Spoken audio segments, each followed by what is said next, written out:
아포칼립시스 예수 그리스도의 계시의 말씀 앞에 우리가 서 있습니다. 예수님의 계시의 말씀 앞에서는 우리의 잘못된 지식들, 생각들은 무릎을 꿇어야 할 것입니다. 성도 여러분, 예배는 어디서 시작되는 겁니까? 땅에서 시작됩니까? 아니면 하늘에서 시작됩니까? 우리 예배 12시에 시작되는 거 맞습니까? 자, 우리는 예배를 이 땅에서 하늘로 올려드리는 무엇인 것으로 그렇게 생각하는 경향이 큽니다. 그래서 우리는 예배를 우리 자신이 시작하는 그 무엇, 하나님 앞에 올려드리는 어떤 선물로 생각합니다. 성도들이 함께 모여서 일정한 시간에 정성을 다해서 하나님께 올려드리는 그 어떤 선물과 같은 그런 시간들, 우리가 모여서 하나님께 드리는 그 무엇, 따라서 여기서 시작되는 것으로, 우리가 드리는 것으로 그렇게 생각하는 경향이 큽니다. 그러나 오늘 예수 그리스도의 계시는 예배를 그렇게 말씀해 주시지 않습니다. 오히려 우리가 생각하는 것과 정반대의 방향으로 말씀해 주십니다. 하늘에서 예배가 시작돼서 땅으로 내려옵니다. 시편이 150편으로 되어 있는데 맨 마지막 시편인 시편 150편을 보시면 찬양은 성소에서부터 시작된다. 하늘 성소에부터 시작되는 것으로 그렇게 그려집니다. 그리고 하나님의 통치가 닿는 모든 곳으로 울려 퍼집니다. 여러 가지 악기와 춤으로 이제 표현되는 찬양이 이제 땅의 사람들의 모습까지 그 찬양을 받아서 땅의 사람들이 모든 호흡이 있는 자마다 주를 찬양할지라 그렇게 외치고 있습니다. 이런 예배의 동일한 궤적이 오늘 우리가 읽은 요한계시록 4장과 5장에서도 만나볼 수 있습니다. 하늘로 들려 올림을 받은 사도 요한이 하나님의 보좌를 둘러싼 수많은 성도들과 또 천사들을 목격하고 능력과 부와 지혜와 존귀와 영광과 찬송을 받으시기에 합당하신 그 하나님의 어린 양에게 여러 천사들이 지금 위대함을 선포하는 그 찬양을 들었습니다. 그리고 요한계시록 5장 13절에 이렇게 이어집니다. 내가 또 들으니 하늘 위에와 땅 위에와 땅 아래와 바다 위에와 또 그 가운데 모든 만물이 가로되 보좌에 앉으신 이와 어린 양에게 찬송과 존귀와 영광과 능력이 세세토록 돌릴지어다. 그렇게 찬양하는 소리를 듣습니다. 연주자가 연주 악기의 현을 뜯으면 모든 다른 울림통과 현이 공명을 하던 것처럼 땅의 예배는 하늘의 예배를 공명합니다. 즉 예배는 우리 목소리가 하늘에 닿도록 높이기 위해서 어떤 시도하는 그런 시도가 아닙니다. 하나님을 관객으로 두고 우리가 무대에서 무언가를 펼쳐 보이는 그런 공연도 아닙니다. 마치 예배가 시작됐는데 저 예배당 문을 뒤늦게 열고 들어오는 것처럼 우리는 이미 진행되고 있는 무언가에 들어가는 것입니다. 하나님의 보좌 앞에서 다른 이들이 이미 시작한 찬송, 이미 시작된 기도, 이미 시작된 예배를 붙들고 거기에 우리의 목소리를 더합니다. 그것이 성경이 그려주는 예배입니다. 예배는 땅에서 시작되는 것이 아닙니다. 예배는 하늘에서 시작됩니다. 예배는 하늘에서 시작되는 이 계시 앞에 예배는 땅에서 시작된다고 생각하는 우리의 생각은 당연히 무릎을 꿇어야 될 것입니다. 예수님께서 사랑하시는 그의 제자 요한을 이리 올라오너라 말씀하시고 성령에 사로잡혀서 사도 요한은 하늘로 올라갑니다. 이후에 마땅하 일어날 일들을 내가 너에게 보이리라 말씀하신 후에 그 계시를 보여주시기 위해서 하늘로 올려졌던 요한이 이제 하늘의 환상과 계시를 보게 됩니다. 그리고 예수님께서 요한에게 보여주셨던 그 계시와 환상은 다름 아니라 예배의 장면이었습니다. 하늘의 예배의 장면이었습니다. 톨레렉의 사편을 이미 신청하신 분들은 분명히 아실 것입니다. 내 생물이 뭐죠? 탈도 많고 말도 많은 그 내 생물. 이 내 생물이 지금 뭐 하고 있죠? 계시록 4장의 장면이 어떤 장면인지, 하늘에서 지금 어떠한 예배가 드려지고 있는지 확실하게 이미 아신다는 전제하에 저는 오늘 말씀을 전합니다. 톨레렉의 사편을 이미 시청하신 분들은 계시록 5장이 어떤 찬양으로 가득 차 있는지, 그것뿐만 아니라 계시록 전체가 어떠한 찬양으로 가득 차 있는지 이미 확실하게 아셨다는 가정하에 저는 오늘 말씀을 전합니다. 계시록은 찬양으로 가득 차 있습니다. 너무나 유명한 핸델의 메시아의 그 가사가 요한계시록으로부터 나와 있는 것처럼 요한계시록은 찬양으로 가득 차 있습니다. 그 권세와 그 부와 그 지혜와 그 존귀와 그 영광과 그 찬양, 그 찬양을 받으기에 합당하신 예수 그리스도를 찬양하고 있습니다. 완전한 모습입니다. 두나미스, 그 권세와 플루토스, 그 부와 소피아, 그 지혜와 이스큐스, 그 힘과 티메, 그 존귀와 독사, 그 영광과 율로기아, 그 찬양을 받으시기에 합당하신 하나님과 예수 그리스도. 요한계시록은 찬양으로 가득 차 있습니다. 오늘 우리가 읽은 4장도 찬양이고 5장도 찬양이고 그뿐만 아닙니다. 7장도 찬양이고 11장도 찬양이고 12장도 찬양이고 15장도 찬양이고 19장도 찬양입니다. 다 찬양입니다. 모든 것이 예배이고 모든 것이 찬양입니다. 6장부터 우당탕콩탕하고 땅의 모습이 그려질 것입니다. 그러나 예수 그리스도의 계시는 이 땅에 우당탕콩탕하는 소란하는 모습들이, 모든 모습들이 하늘의 예배와 연결되어 있다는 사실을 알려줍니다. 그래서 오늘 예수님께서 사랑하는 제자 요한에게 너는 이리로 올라오너라. 그래서 하늘로 올라간 요한에게 하늘의 예배 장면을 보여주고 있는 겁니다. 예배는 땅에서 시작되는 것이 아닙니다. 하늘에서 시작돼서 땅으로 내려옵니다.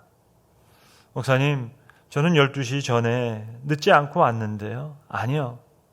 예배는 이미 예배가 시작된 후에 예배당 문을 늦게 열고 들어온 사람처럼 땅에서 예배하는 자들은 이미 진행되고 있는 무언가에 들어가는 겁니다. 그래서 저와 여러분은 다 그런 면에서 뒷북을 치고 있는 사람들입니다. 그런데 고마운 것은 뒷북 치고 있는 저와 여러분을 이 땅의 기도와 이 땅의 찬송과 이 땅의 예배가 하늘의 예배와 이어지고 있습니다. 그게 오늘 우리가 읽은 5장 8절의 말씀입니다. 그러니 감사해야죠. 그래서 여러분, 우리가 부르는 찬송 가사를 한번 잘 살펴보세요. 우리가 부르는 찬송은 이렇습니다. 야곱이 베델에서 돌베개를 누웠던 그 장면에 우리가 함께 누워 있습니다. 그 돌베개를 함께 베고 자고 있습니다. 모세가 출애굽 당시에 건넜던 그 홍해를 우리는 함께 건넙니다. 예수님과 함께 그 겟세마네 동산에 우리가 함께 있습니다. 오늘 본문 네 생물과 24장로들이 그 어린 양에 엎드려 각각 검은고와 향이 가득한 그 금대접을 가졌으니 이 향은 곧 성도의 기도들이라. 늦게 들어온 우리의 기도와 찬양과 예배가 하늘의 예배와 이어지고 있으니까 너무 감사한 거죠. 제가 2년 전에 2개월 동안을 교회로부터 안식오를 받아서 귀한 시간을 보냈습니다. 그래서 주일이 되면 그동안 가보고 싶었던 교회, 한 주일에 한 3교회를 다녔던 것 같아요. 일부 예배를 이 교회에서 드리고, 저녁 예배는 다른 교회에서 드리고, 또 11시 예배는 그동안 가고 싶었던 교회에서 또 드리고. 그래서 장로교회 중에서는 영락교회를 가서도 예배도 드리고, 감리교회는 또 제가 가고 싶었던 청파 감리교회 같은 데를 가서도 또 예배를 드리고, 제가 첫 주일 11시 예배를 어디 가서 예배 드렸는가 하니, 저 마포에 가시면 한국 정교회 그 니콜라스 대성당이라고 하는 성당이 있는데 거기 가서 예배를 드렸습니다.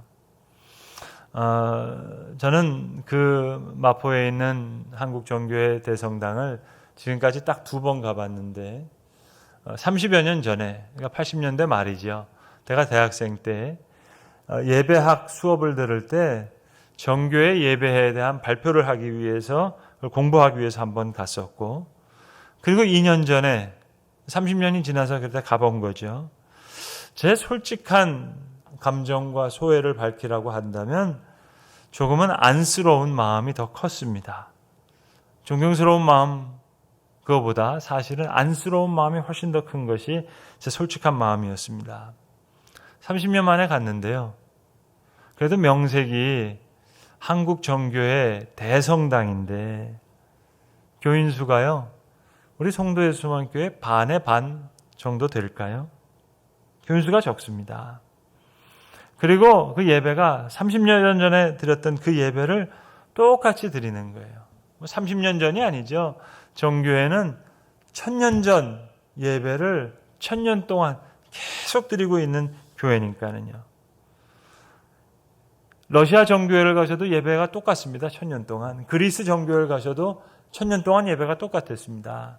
그래서 마포에 갔는데요. 교인들의 한 3분의 1 이상이 러시아 분들이에요. 한국에 와서 생활하는 러시아 분들. 한국말로 미사가 집전되지만 러시아 정교회나 그리스 정교회나 예배가 똑같기 때문에 아무런 어려움 없이 예배를 드릴 수 있습니다. 그리고 이제 예배 마치고 그분들과 함께 식사도 하고 거기서 이제 책을 이만큼 잔뜩 사가지고 2달 동안 거의 오소독스 철치, 정교회에 대한 책들을 읽었습니다. 그리고 그리스를 직접 갔습니다. 그래서 한국에서 사가지고 왔던 이 책을 가지고 그리스에서 그리스 정교회에 대한 책을 읽으니까 더 피부에 와닿은 그런 경험이 있었습니다. 물론 개신교회도 방문했습니다만 그리스에서는 뭐 거의 다 모든 게 다 그리스 정교회니까는요. 당연히 그리스 정교회에서 예배를 드리게 되죠. 그런데 솔직한 기분을 말씀드리면 예배가 너무 길고 지루해요. 3시간 가까이 예배를 드리니까는요. 문화적으로 소통되는 느낌도 부족해요. 생각해 보세요, 여러분. 1000년 전의 예배 예전을 가지고 1000년 동안 그대로 예배 드리고 있으니까 얼마나 지루하겠어요. 그래서 그들은 자신을 정통이라고, 오소독스라고 부릅니다. 그런데 거기서 제가 한 가지 배운 게 있어요. 그들은 하나님이 하신 일을 재현하는 겁니다. 그게 그들의 예배예요. 하나님이 창조하셨다.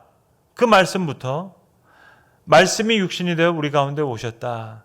그것을 예배 가운데 재현하는 겁니다. 하나님이 하신 일을 예배 가운데 재현하는 거예요. 사실 예배학적으로 맞는 얘기죠. 그리고 또 하나 중요한 게 있어요. 우리 찬송가에 있는 가사처럼 하늘의 성도들과 한 몸을 이룬다. 이 의식이 강해요. 우리 찬송가 가사처럼 주여 내게 복을 주셔서 저 성도들처럼 우리가 주와 함께 늘 함께 살게 하시옵소서. 이 의식이 강합니다. 그래서 여러분 이콘이라고 하죠. 성인들의 그림 같은 걸 그리면 뒤에 이렇게 후광이 있는 그런 그림들 말입니다. 그래서 예배당 앞문에다가 그걸 그려놓고 그 앞에서 향을 피우기도 하고 기도를 하기도 하고 절을 하기도 합니다. 그 의식이 확실히 강합니다. 여러분 비잔틴 미술 보셨습니다만 그런 이콘이 강하잖아요. 그래서 그렇게 예배합니다. 그러니까 하나님과 가까이 동행했던 그 성인이라고 생각하는 그들의 삶을 사모하는 거예요. 그들의 숨결을 느끼고 싶어 하는 거예요. 그리고 저들과 같이 나도 하나님과 더 가까이 가고 싶다 하는 그 믿음의 고백 가운데 그렇게 예배를 드립니다. 우리 찬송가 가사처럼 하늘의 성도들과 한 몸을 이루네. 그 믿음의 고백이 강해요. 그래서 주님 내게도 복을 주셔서 저 성도들처럼 주님과 가까이 살게 하시옵소서. 이건 우리 예배가 많이 놓치고 있는 부분이죠. 이건 배워야 되겠다. 그런 생각이 오히려 많이 들었습니다. 미국의 1차 영적 대각성을 이끌었던 조나산 에드워드가 한 설교 중에 긴 제목의 설교가 있습니다. 천상의 중요한 일에 참여하는 자여 찬양하라 라는 긴 제목의 설교인데요. 거기서 조나산 에드워드는 이렇게 설교해요. 땅의 교회는 하늘에서 하나님을 찬양하고 있는 성도들과 한 가족임을 기억해야 됩니다. 하늘에 있는 그리스도의 교회와 이곳 땅에 있는 그리스도의 교회는 서로 전혀 다르지 않습니다. 이 땅의 교회가 예배로 모일 때 천상의 일에 참여한다는 것을 의미합니다. 고로 예배하는 교회는 천상에서 진행되는 예배를 단지 흉내내는 것이 아니라 마치 예배가 다 시작된 후에 예배당 문을 열고 늦게 들어온 사람처럼 보좌 앞에 다른 이들이 이미 시작한 그 찬양의 주제, 그 기도의 주제, 그 예배의 주제를 붙들고 우리는 거기에 우리의 목소리를 더하는 것입니다. 성도 여러분, 따라서 예배는, 우리 예배하는 교회는 훨씬 더 큰 교회의 한 부분입니다. 그곳에서 믿음의 조상과 선지자들과 천사들이 함께하고 있습니다. 저나라 에드워드의 설교처럼 예배는 천상의 일이라고 불러야 되고 그렇게 말하는 것은 당연합니다. 우리가 천국의 일에 참여하는 훈련을 하기 시작하면 그것은 천국의 기쁨을 미리 맛보는 방법이 될 것입니다. 제가 그리스에 갔었을 때요, 그레데 섬을 갔어요.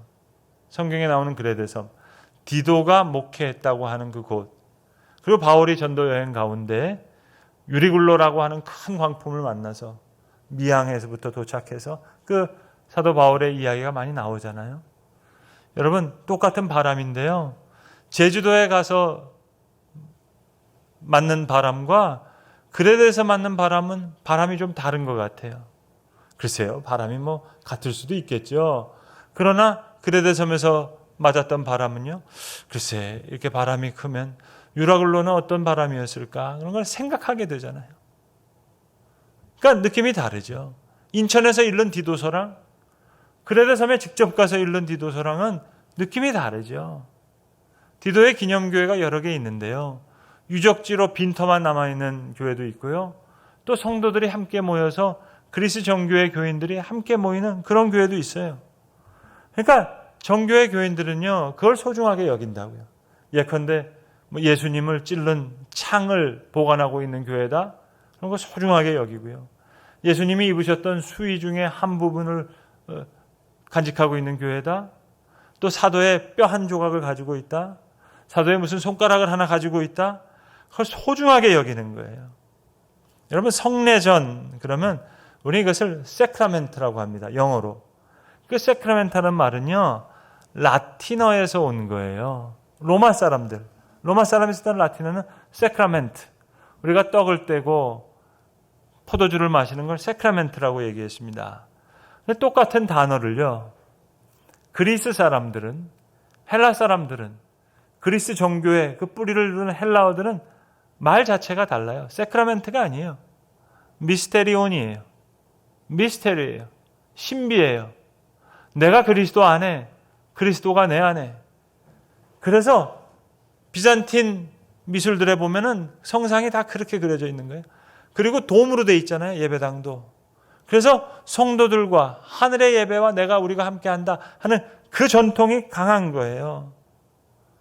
물론 그것이 심각해지면은 성상 숭배와 같은 잘못도 내들을 수 있겠습니다만은, 1000년 동안 똑같은 예배 양식을 지켜가는 그들의 마음을 좋게 해석하면 지금 하늘의 성도들과 함께 한 몸을 이루어서 예배하고 있으니 하나님, 저들에게 복을 주셨던 것처럼 우리에게도 복을 주셔서 주님과 함께 가까이 그렇게 교제하며 예배할 수 있게 해주세요. 그 마음을 담아서 저들은 예배하는 겁니다. 안쓰러운 것이 아니라 오히려 그 부분은 우리가 너무 부족한 거죠. 4장 1절부터 시작되는 하늘의 예배와 5장 8절에 나오는 땅의 기도가 연결되어 있어요. 이 땅의 교회는 훨씬 더 큰 교회인 천상에서의 믿음의 조상들과 선지자들과 천사들이 다 함께 천지창조 그 첫날부터 시작된 합창을 부르고 있는데, 그 찬양에 동참하라고 우리를 초청합니다. 사도 요한에게 보여주셨던 예수 그리스도의 계시에 의하면 찬양의 첫 부분을 하늘 보좌 주변에 있는 이들이 먼저 불렀어요. 이미 찬양으로 시작됐어요. 그들의 노래가 흘러넘쳐서 하나님이 통치하시는 영역 전체에 울려 퍼지고 있는 겁니다. 12시 훨씬 이전에 왔더라도, 7시 반 훨씬 이전에 왔더라도 우리는 늦게 예배에 온 거예요, 여러분. 이러한 그들의 노래에 우리 목소리를 합하는 것뿐입니다. 적어도 톨레락의 사편을 보신 분이라면 이제 그동안 가지고 있었던 자기 생각, 예수 그리스도의 계시 앞에 무릎을 꿇어야죠. 예배는 우리가 모여서 우리가 여기서 드리는 게 아닙니다. 예배가 시작되는 예배 출발 지점을 다시 찾아야 되겠어요. 예배는 우리가 시작하는 그 무엇이 아니에요. 하나님께 소중하게 정성껏 드리는 우리의 어떤 선물이 아니에요. 내 개인적인 헌신의 표현과 우리의 헌신의 표현 이전에 저 하늘의 예배가 오늘 땅의 나의 기도와 연결되는 겁니다. 나의 땅의 기도를 하늘의 예배의 한 부분으로 흠망하여 주시는 하나님의 은혜가 먼저 계신 거예요. 그러니까 은혜죠. 우리의 기도와 우리의 찬송과 우리의 예배를 하늘의 예배와 연결시키셔서 흠양해 주시는 그 은혜가, 그 역사가 먼저 있는 거예요. 그러니까 감사죠. 예수님 오늘 사랑하는 제자 요한에게 예수 그리스도의 계시를 보여주는 거예요. 6장부터 우르릉쿵쾅 하는 많은 일들이 이야기하기 이전에 하늘의 예배를 먼저 보여주시는 겁니다. 모든 것이 예배와 연결되어 있다는 것을 보여주기 위해서. 우리 편에는 수많은 어려움이 있어요. 슬픔도 있어요. 눈물도 흘리죠. 고통도 있어요. 그런 것 같지만 아니요. 하나님의 신비한 능력 가운데 모든 것이 예배의 계기가 돼요. 찬양의 소재가 돼요. 하나님의 비밀한 사랑이 우리와 함께 있어요. 여기 하나님의 비밀한 지혜가 있어요. 그 하나님의 두나미스, 권세, 플루토스, 부요함, 소피아, 지혜, 이스큐스, 힘, 팀의 종기, 독사, 영광, 율로기아, 찬양 가득 차 있는 거예요. 여러분 우리 코로나 때문에 어려움을 겪는다. 이런 경우 태어나서 처음이다 그러지만 아니요, 여러분. 역사를 공부해 보시면 이건 아무것도 아닙니다. 여러분 종교개혁이 16세기에 일어났잖아요. 유럽은 14세기부터 17세기까지 흑사병 때문에 고생해요. 유럽의 인구의 4분의 1 넘어서 3분의 1까지가 다 죽습니다. 3개월 고생했다는 얘기가 아니에요, 여러분. 3년 고생했다는 게 아니에요. 30년 고생했다는 게 아니에요. 3세기 동안 흑사병 때문에 고생을 합니다. 종교개혁자들이 남긴 많은 글들 가운데요, 흑사병과 관련된 글들이 참 많습니다. 쥐릭의 찌빙글리는요, 그 아들이 흑사병으로 죽어요. 깔뱅도요, 어머니가 흑사병으로 죽어요. 깔뱅과 함께 제네바에서 종교개혁했다는 베자도요, 흑사병 때문에 이제 목회자들이 그걸 돌보기 위해서 나가야 되잖아요. 그걸 제비뽑기할 때 베자가 글을 씁니다. 나도 거기에 제비뽑기에 참여하게 해달라고. 사람들이 베자는 중요한 일 해야 되니까 제합시다 할 때 베자 아니라고, 나도 거기서 제비뽑기에 들어가겠다고. 그런 글도 남기고요. 루터도요, 흑사병에 대한 글을 참 많이 남깁니다. 지금 그대로 남아 있습니다. 흑사병을 빼고는 종교개혁을 설명할 수가 없어요. 흑사병 없이는 종교개혁이 사실 설명되지 않습니다. 허물어져야 되는 것, 허물어지는 거예요. 새로워져야 하는 것, 새로워지는 거예요. 계시록의 역사도 마찬가지예요. 6장부터 이제 우르릉쿵쾅 하는 많은 일이 일어나지만 계시록의 핵심은 찬양입니다. 예배입니다. 모든 일들이 하나님의 권세 아래서 이루어지고 있어요. 그 하나님의 예수 그리스도의 권세와 부와 지혜와 힘과 존귀와 영광과 찬양을 높입니다. 우리 편에서 어려움이 있을 수 있죠. 슬픔이죠. 고통이죠. 눈물이죠. 그러나 성도의 기도가 하늘의 예배와 만나는 거예요. 그걸 먼저 보여주는 거예요. 그래서 7교회의 이야기를 먼저 보여주고, 그리고 하늘의 예배 장면을 먼저 보여주고, 그리고 이제 우르르쿵쾅 하는 일이 일어나지만 그것 역시 찬양으로 이어져요. 4장과 5장만이 찬양이 아닙니다. 7장도 찬양이고 11장도 찬양이고 12장도 찬양이고 15장도 찬양이고 19장도 찬양이고 다 찬양이에요. 이걸 이해해야 계시록을 제대로 이해할 수 있습니다. 하늘의 예배에 오늘 우리의 땅의 기도가 하나가 되는 이 놀라운 은혜의 세계를 다시 바라볼 수 있는 믿음의 시각을 주께서 우리에게 열어주시기를 간절히 기도합니다. 아멘. 아버지 하나님, 오늘 우리가 시간에 맞추어서 예배합니다마는 우리의 예배는 늘 늦게 예배당 문을 열고 들어오는 사람의 예배처럼 이미 진행되고 있는 하늘의 예배의 한 부분으로 우리의 예배를 흠양하여 주신 하나님의 은혜가 먼저 계심을 알고 감사와 찬양과 존귀와 영광을 올려드립니다.